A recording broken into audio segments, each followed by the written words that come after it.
அண்ணாமலையாருக்கு பிரம்ம முகூர்த்தத்தில் கோபுர தரிசனம். அண்ணாமலையாருடைய திருவருள் அனைவருக்கும் பரிபூர்ணமாக கிடைக்கட்டும். சிவாய நம. திருச்சிற்றம்பலம்.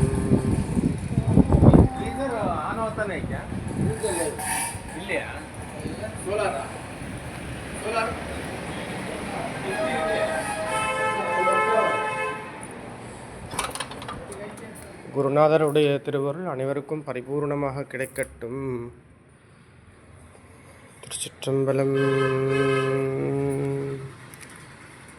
போற்றி என்பால் முதல் ஆகிய பொருளே புலர்ந்தது பூங்கலர்க்கு இணை துணை மலர் கொண்டு ஏற்றினு திருமுகத்து எமக்கருள் மலரும் எழில் நகை கொண்டு நின் திருவடி தோளும் ஏற்றிதழ் கமலங்கள் மலரும் தன்வயல் சூழ் திருப்பெரும் தூரை ஊரை சிவபெருமானே ஏற்றுயர் கொடி உடையாய் எமை உடையாய் எம்பெருமான் பள்ளி எழுந்தருளாயே.